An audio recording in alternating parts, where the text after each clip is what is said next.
Dr. Fry, I see questions already starting to come into the chat box. One of our listeners wonders if it's possible to have more than one form of arthritis. Yes. So we just discussed osteoarthritis is a degenerative arthritis. So more or less everyone has it. Versus the rheumatoid patients start to develop joint symptoms and inflammation. Well, that is kind of a disappointing answer, but I think the good news is that a lot of things that we're going to talk about today can help with different forms of arthritis and even that out a little bit. Now, because osteoarthritis is so prevalent, for the remainder of today's class, we'll be discussing osteoarthritis. We'll talk about things that increase your risk first, and then we'll move on to some warning signs of arthritis. I imagine our audience may have osteoarthritis in common. It is so prevalent.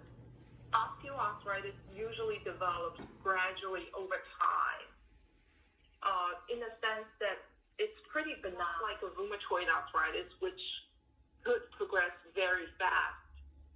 Several things can increase one's risk of developing. Let's look at the risk factors. According to research by National Institute of Arthritis and Musculoskeletal Medicine, there are a few risk factors you cannot control. These include age, gender, and your genetics. The percentage of people who have osteoarthritis grows higher with age. This is because it results from years and decades of wear and tear on the joint.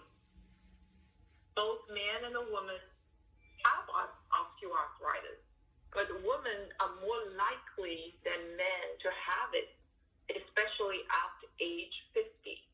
All right, thanks. We had a couple questions about rheumatoid, but I'll kind of group those and hit you with those later on. But someone asked, is there an easy way to tell the difference between a shoulder tear and arthritis? How would a doctor go about assessing that? The shoulder tear, you could have had an injury or a very significant overuse to your joint.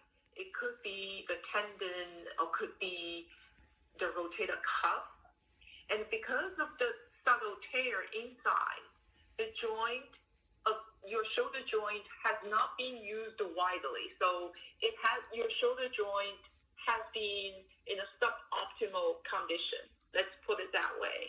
So arthritis can develop around the tear between the ends of the bone. Lots of people begin feeling aches and pains in their bodies as they get older. In fact, many people probably choke some of these changes up to old age, but these people may actually have arthritis. Osteoarthritis often affects joints in the hand, fingers, spine, lower back, and the neck, knees, and hips. The pain is relieved by rest. That's really good, encouraging news. A lot of people think that they need to take off 50 pounds or 70 pounds or something, but just that 5% of body weight, that feels a little bit more reasonable for most folks.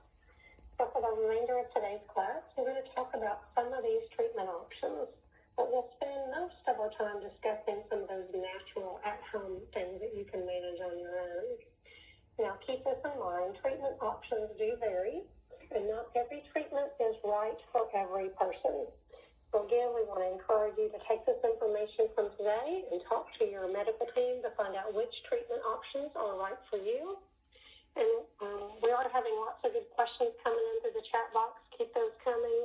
We'll do our best to get to them, and we'll have a Q&A time at the end that will answer most of those. All right, Dr. Bai, back to you. Sure. Let's start off with medication. Medication that a doctor may recommend for alleviating the pain and inflammation associated today we will cover a few different classes of medication to help you understand why a doctor may recommend or prescribe it, how it works,